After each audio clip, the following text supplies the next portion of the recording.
Pois é, mais um capítulo da nossa novela preferida, o Duelo de Titãs.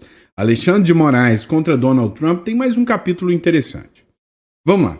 Você lembra que o Eduardo Bolsonaro, segundo a matéria do Metrópolis, foi ridicularizado pelos ministros do Supremo. Quando o Eduardo Bolsonaro anunciou que ficaria nos Estados Unidos para fazer denúncias contra os ministros da Suprema Corte aqui no Brasil. Eles riram, ridicularizaram e chamaram o Eduardo Bolsonaro de bananinha. Um bobo, que não conseguiria nada. Uma verdadeira piada. Você lembra disso? Acontece que a piada virou pesadelo. E aí a piada conseguiu falar com o Trump. E a piada ganhou mais uma piada. Ou seja, junto do Eduardo Bolsonaro surgiu Paulo Figueiredo, que engajou na batalha e também hoje, antes era o blogueirinho, filho, neto do ditador, agora é um poderoso articulador e jornalista político. Veja como as coisas mudam. Então, surgiu mais uma piada chamada Paulo Figueiredo, que ficou outra piada sem graça. Agora tem mais um capítulo, outro nome, só que dessa vez nem brasileiro é. O Jason Miller, uma das vítimas do ministro Alexandre de Moraes. Olha essa matéria do Ceará Mundo. O conselheiro de Donald Trump promete campanha internacional pela liberdade de Bolsonaro. Ele fez uma declaração recente, né? O conselheiro político do Donald Trump, o Jason Miller, afirmou que está engajado em uma mobilização global para pressionar pela liberação e libertação do ex-presidente Jair Bolsonaro. Essa fala dele aconteceu durante um evento da CPEC, que é um evento conservador. Vem cá.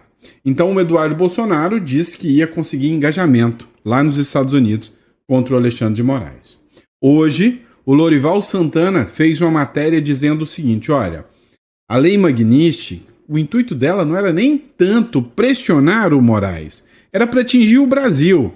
E atingir o Brasil da seguinte forma, mostrando para o mundo que o Brasil já não é mais uma democracia. E segundo o Lorival Santana, parece que a Lei Magnitsky já atingiu seus objetivos. Vários países do mundo já não encaram mais o Brasil como uma democracia. Agora, o Jason Miller, como eu disse, pretende sair pelo mundo, assim como o Eduardo Bolsonaro, provavelmente junto com o Eduardo Bolsonaro, denunciando, né, os abusos e as arbitrariedades que existem no Brasil. Pois é, será que eles vão rir dessa piada ou vai ser mais uma piada sem graça? Porque se você espera alguma reação daqui de dentro do Brasil, tem que esperar sentado. Porque se depender do Alcolumbre, ele prefere enfrentar a Lei Magnitsky do Trump do que enfrentar o Alexandre de Moraes. Vou contar uma coisa para vocês, guardem em segredo. Tem alguns deputados, senadores, ministros do governo Lula e ministro do STF que acham que o Trump está fazendo bravata, que ele só vai sancionar o Moraes mesmo. Ele não vai perder tempo tentando sancionar outros ministros, não, nem outras pessoas. É por isso que o Davi Alcolumbre acredita nisso. E aí a base governista no Senado, junto com o Davi Alcolumbre, vai impedir qualquer possibilidade de impeachment do Alexandre de Moraes. Segundo essa matéria da Gazeta do Povo, o pedido de impeachment de Moraes no Senado tem 41 apoios, mas precisa de 54 votos.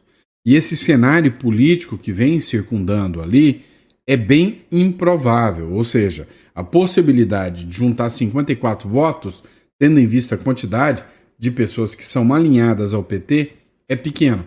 Então, o próprio Ciro Nogueira falou que a possibilidade de ter os 54 votos é quase nula, porque a própria base do PT vai proteger o Alexandre de Moraes. E por isso, também, o Davi Alcolumbre nem vai pautar e nem vai colocar em votação qualquer possibilidade do impeachment do ministro Alexandre de Moraes. Mas uma coisa é certa, lá dentro do Congresso, né, pouca possibilidade de andar.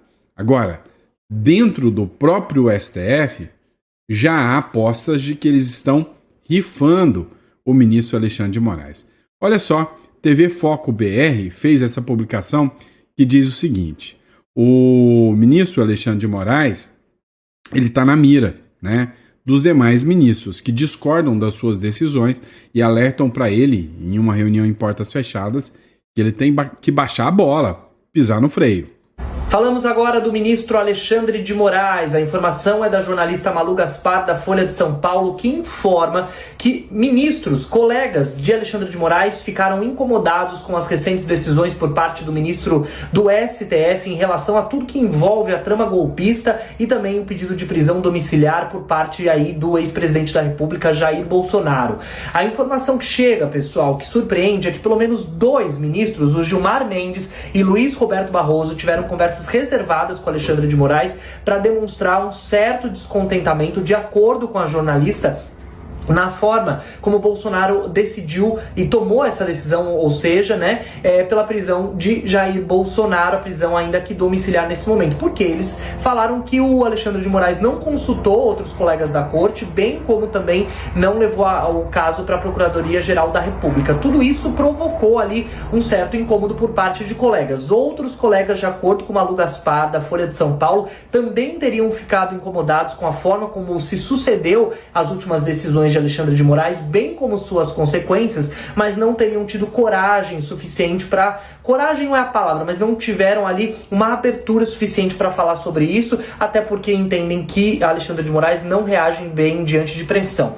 Vale destacar que a jornalista ainda traz a informação que Moraes ouviu ali tudo o que estava sendo relatado, mas diz que não pretende recuar. Comenta aqui embaixo. Pois é, pessoal, mérito aqui, tá, da TV Foco. Olha só, a grande questão é que a empáfia fica latente na própria matéria, né? Ou seja, não gosta que seja incomodado, não reage bem sob pressão. A impressão que dá é que os demais ministros do Supremo têm até medo do ministro Alexandre de Moraes. E se até os ministros têm medo, e o povo então? Mas parece, só parece, que o povo está começando a tomar coragem. Depois da Lei Magnitsky, muita gente começou a ter coragem. Matéria do Centro do Poder, lá na Câmara Municipal do Rio de Janeiro, manifestantes fizeram um belo de um Fora Moraes, lá nas arquibancadas da Câmara de Vereadores do Rio de Janeiro. Dá uma olhada.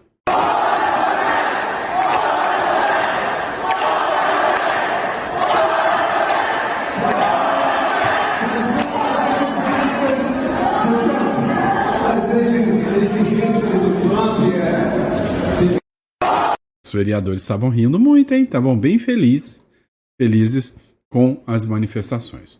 Agora, uma coisa é certa. Eles sentiram muito a pressão. Sentiram tanto que o ministro do Supremo Gilmar Mendes acaba de dar uma entrevista. Nitidamente abalado em sua entrevista. Dá uma olhada. Visivelmente abalado e preocupado, abatido, Gilmar Mendes confirma a reunião para entendimento das consequências da Lei Magnitsky, mas ainda continua defendendo o Alexandre de Moraes. Dá uma olhada nesse trecho aqui. Ministro, e aproveitando, vocês, procede que vocês têm se reunido ou têm gerado incômodo às decisões do ministro Moraes, têm pedido para ele, de fato, maneirar as decisões em relação à trama golpista envolvendo o ex-presidente Jair Bolsonaro? É verdade que nós temos nos reunido para conversar sobre os efeitos dessas sanções e temos tido conversas a propósito disso, como é natural. Nenhum incômodo quanto a decisões do ministro Alexandre de Moraes, que, como eu já disse em outro momento, cumpriu e cumpre um papel importantíssimo na defesa da democracia brasileira. E nós o apoiamos de maneira inequívoca. Então, isto tem que ficar bastante claro.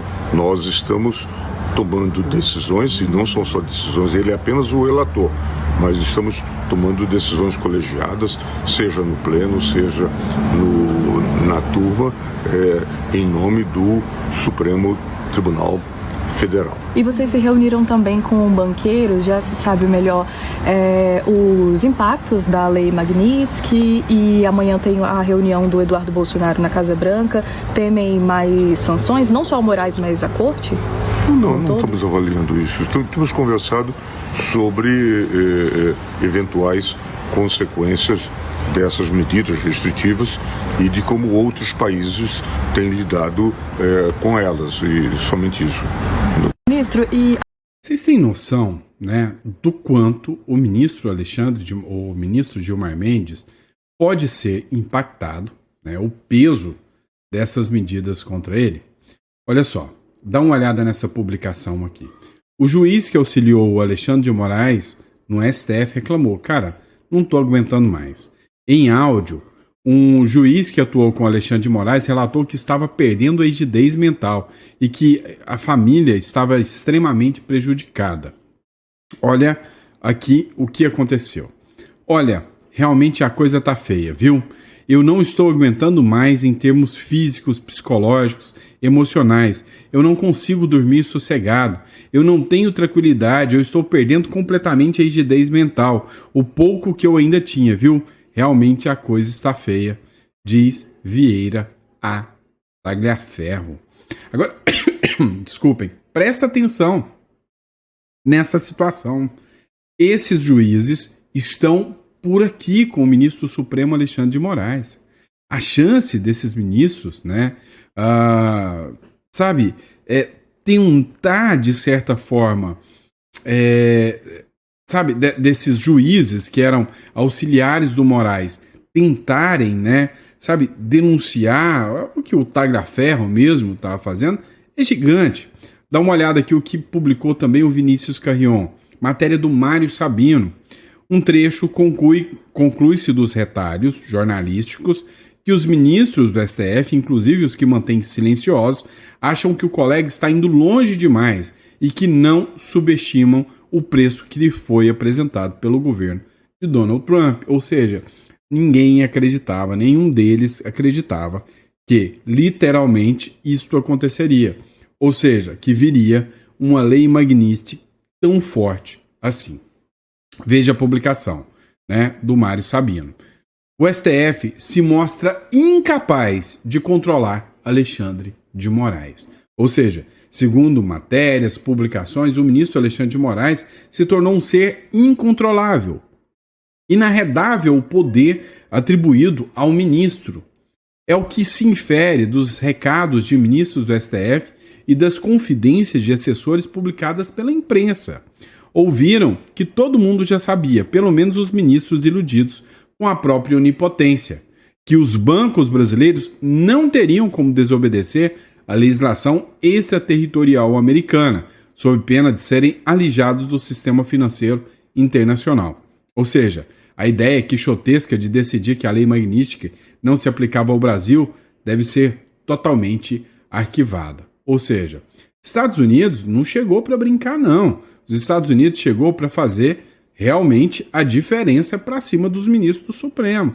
E aí, este é um dos grandes problemas, né, que os ministros não estão acostumados, né, a enfrentar inimigos tão poderosos como esses.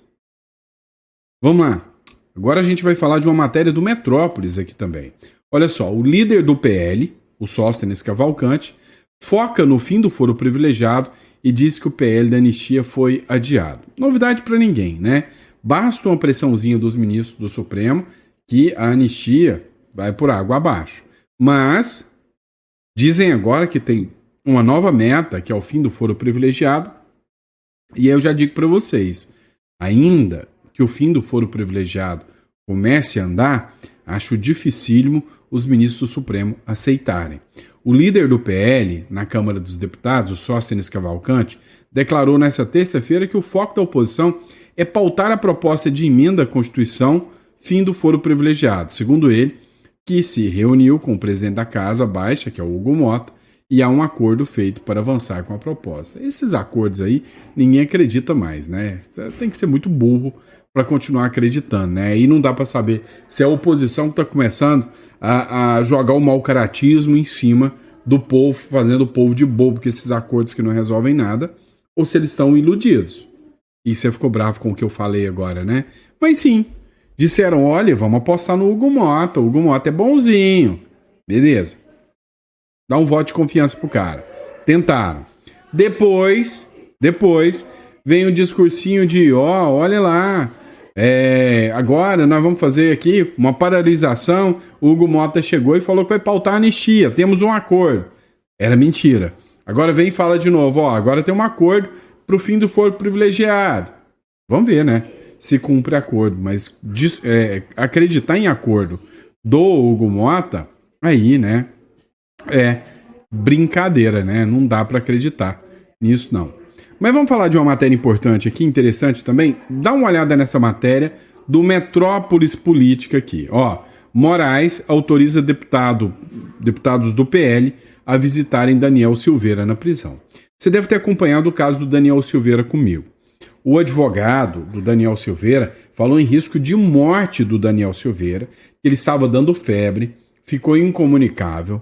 Tem um pedido do próprio diretor do presídio dizendo que lá não tem condições mínimas do Daniel Silveira se recuperar, e mesmo assim o ministro Alexandre de Moraes tinha recusado, né, a prisão humanitária para o Daniel Silveira, né?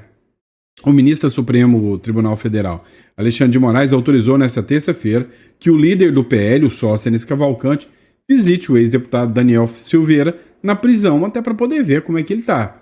Silveira, que está preso na colônia agrícola Marco Aurélio Vergas Tavares, na Ceapã, na região serrana do Rio de Janeiro, também poderá receber as visitas dos deputados federais Cabo Gilberto e Capitão Alden. Os encontros ainda deverão ser agendados com a Secretaria Penitenciária do Estado e deverão ser previamente comunicados ao Supremo Tribunal Federal, mas ainda permanece preso. Permanece ainda preso. Vamos mudar de assunto. Outro ponto interessante que a gente precisa falar. Aqui existia, na região da América Latina, na região da América do Sul, aqui, aquilo que estavam chamando de a Onda Rosa. A Onda Rosa era um avanço absurdo, extremamente alto da esquerda aqui na região. Acontece que isso começou a se romper. As fronteiras estão se rompendo. Tivemos aqui o presidente do Equador, de direita, presidente do Paraguai. Agora tivemos o presidente da Argentina, que está servindo como uma referência para toda a região. Agora, alguns lugares estão mais interessantes. Pensa comigo na Bolívia, um lugar historicamente dominado pela esquerda. E aí, isso aqui é interessante. Dá uma olhada. A Bolívia terá, escuta o que eu estou te falando, não é pode ter, terá um candidato de direita, porque a Bolívia está por aqui com a esquerda. Escuta, matéria da Rádio Bandeirantes.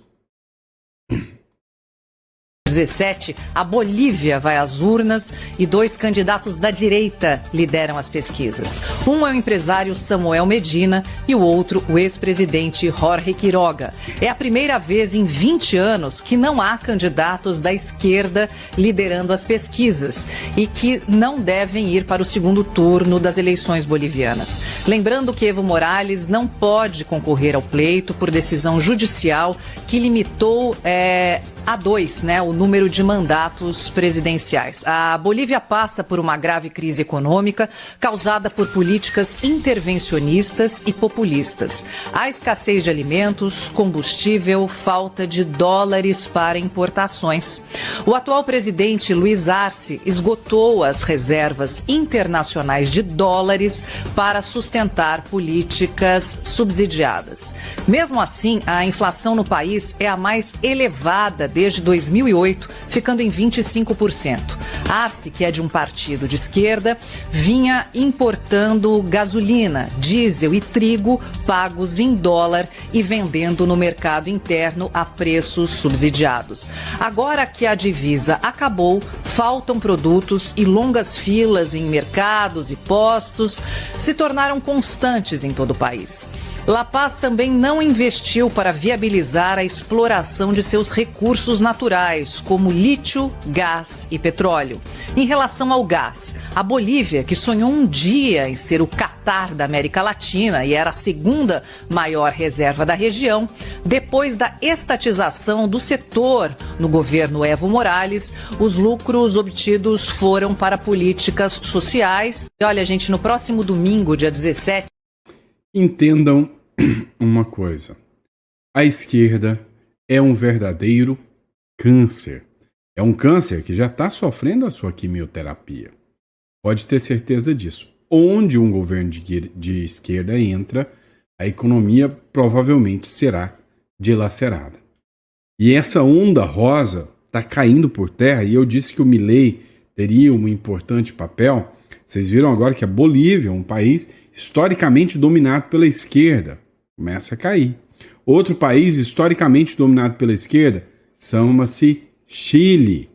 Com cartilha de Trump, a direita lidera as pesquisas presidenciais no Chile. Olha que notícia boa. Faltando pouco mais de 3 meses para o primeiro turno das eleições presidenciais no Chile, agendado para 16 de novembro, o cenário mais provável, segundo analistas políticos, é a vitória da direita. O favorito é José Antônio Cast, do Partido Republicano, que disputa o cargo pela 3ª vez e mantém alinhamento com rede de lideranças conservadoras globais. Escute-me, incluindo o presidente dos Estados Unidos, Donald Trump, e o argentino Javier Milei. Com um discurso concentrado no combate à imigração ilegal, Cast defende tolerância zero e o fechamento das fronteiras. Em maio, durante a Conferência Política de Ação Conservadora, a CIPAC, na Hungria, afirmou que a imigração ilegal não é um acidente, é uma estratégia, e classificou o fenômeno como arma contra a liberdade dos povos. Pois é, vai entrar mais um presidente de direita, não tenham dúvidas, O que a gente já acompanhou dos governos de esquerda, já deu para perceber muito bem como funciona. Olha isso aqui, que interessante, matéria da Gazeta do Povo, tá? Petro defende Maduro após os Estados Unidos aumentarem recompensa pela sua captura. A gente está acompanhando os últimos noticiários aqui da América Latina toda e o Maduro agora, é o criminoso mais procurado do mundo, tá? Nem o Osama Bin Laden teve uma recompensa tão alta quanto a do Maduro, tá? A recompensa que foi colocada sobre a cabeça do Bin Laden, era de 25 milhões de dólares. O Maduro é 50 milhões de dólares. Os Estados Unidos querem o Maduro de qualquer jeito. E, inclusive, já falaram em uso de recursos militares para pegar o Maduro. E aí, achei interessante isso aqui, Olha, a ex-chanceler da Colômbia, a Marta Lúcia Ramírez, ela fez uma publicação falando o quanto o Petro, é envolvido com criminosos. E aí, que pode ser um alvo, inclusive, dos Estados Unidos. A ex-vice-ministra da Colômbia, a Marta Lúcia Ramírez, esteve na tarde de ontem falando aqui no NTN 24, que é um jornal internacional da Colômbia, tá? Também a chanceler diz que dá todo o respaldo, sobre a questão do Uribe, que faleceu. A ex-chanceler diz também que é inacreditável o respaldo que Petro está dando para Maduro, tendo em conta que eles já tinham ajudado os grupos terroristas colombianos, Abre aspas, sabemos que a Venezuela já passou por teve ajuda, desses grupos terroristas da Colômbia, e por essa razão a Venezuela de Chávez nunca quis fazer um acordo de cooperação militar com os colombianos, Então, o que acontece hoje é que lá na Colômbia, infelizmente, estão passando por uma situação tão trágica quanto a nossa aqui no Brasil, A gente torce, literalmente, que isso se acabe o mais rápido possível e da forma que for necessário. Dá uma olhada na matéria do The Epoch Times aqui, o México confirma saber de possível ordem dos Estados Unidos para alvejar cartéis em outros países. Os Estados Unidos estão firmes e fortes no discurso de que vão partir para cima. Segundo o Epoch Times, o próprio New York Times informou na sexta-feira, 8 de agosto, que Trump havia assinado secretamente uma diretiva para começar a usar força militar em solo estrangeiro e que ela fornece uma base oficial para a possibilidade de operações militares diretas. Dá uma olhada no trecho aqui da matéria. O governo mexicano confirmou ter conhecimento da possibilidade de uma ordem militar sigilosa dos Estados Unidos, que foi noticiada pelo New York Times, para ações contra cartéis fora do território. A presidente Claudia Sheinbaum disse que foi informada pelo governo Trump de que uma ordem assim viria aí, mas que as ações militares, que qualquer ação militar sem consentimento, sem cooperação, estava fora de cogitação. A lógica, agora que foi confirmado pela presidente mexicana de que uma ordem assim, de fato, estaria a caminho que ela foi notificada, traz a lógica jurídica de que a Casa Branca classificou cartéis como organizações terroristas e que essa ordem, junto dessa classificação, daria base legal para ações de contra-terrorismo no exterior. Isso seria justificado pela legislação antiterrorismo nos Estados Unidos. E a extrapolação, que teve tanto burburinho no final de semana, é de que isso poderia até incluir o Brasil, dado que organizações, as facções criminosas brasileiras, Comando Vermelho e Primeiro Comando da Capital, o CV e o PCC, poderiam vir a ser considerados pelos Estados Unidos como organizações terroristas. Já houve uma consulta sobre isso no passado, o Brasil respondeu de forma negativa, mas os Estados Unidos teriam a autonomia para fazer isso unilateralmente. E essa mudança no enquadramento daria suporte a ações coordenadas do governo americano e de aliados na região. Aí também intervenções cibernéticas de inteligência seria uma coisa que se justificaria. Pois é, né? Então, com as medidas que estão sendo tomadas até agora, entra na mira. E o Donald Trump realmente mostrou que não está para brincadeira, né? Decretou lá nos Estados Unidos a intervenção federal, a gente já falou sobre isso, mas segundo o próprio jornal O Globo, né, as tropas militares da Guarda Nacional começam a chegar em Washington. E aí eles já começam a chegar, a desembarcar.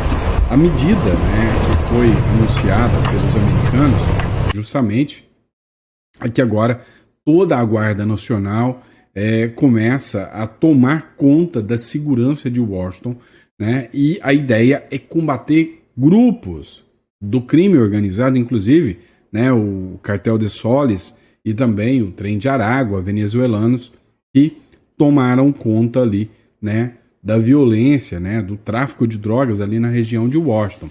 E o Donald Trump citou algumas matérias, inclusive citou o Brasil, citou a capital brasileira, Brasília, né? Diz que Brasília tem índices de violência altíssimos. Eu não sei se ele só observou no Congresso, né? Mas assim, o Ibanez Rocha não gostou nada disso. Mandou uma carta, a resposta à embaixada, dizendo que o Donald Trump tá doido, que a informação não é bem essa, que Brasília não é uma capital violenta de forma alguma. Já lá nos Estados Unidos, o Donald Trump, né, ele tem uma estratégia, ele sabe que grande parte, né, da onda rosa que acontecia aqui na América do Sul, grande parte do fomento, né, da existência da esquerda aqui, se dá pelos cartéis, pelo narcotráfico, pelo narco-estado. A maioria dos governos de esquerda, infelizmente, a gente sabe que dependem muito da grana, né, de guerrilhas, de narcotraficantes para bancar esses governos.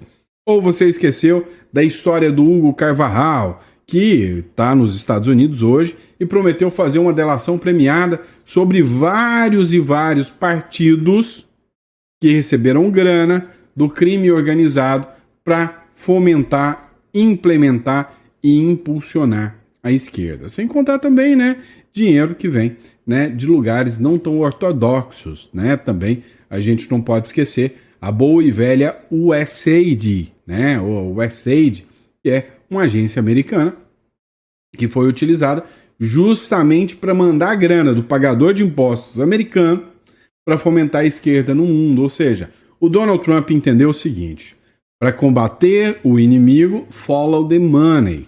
Se você não quer a esquerda tomando conta do Brasil, aqui da América Latina toda, combata o crime organizado, follow the money. Pegou, tirou a fonte de financiamento desses grupos, né, radicais, acabou o problema. Acabou o problema. E o Donald Trump já entendeu essa situação. Pode ter certeza disso, tá bom?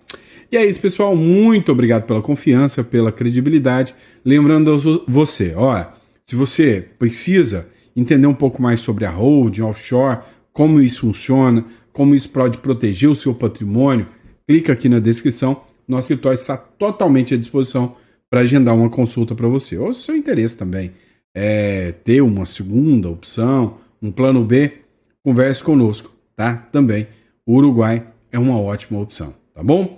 Entre em contato e a gente vai ter o maior prazer em estar te ajudando. Grande abraço e eu vejo vocês amanhã de manhã.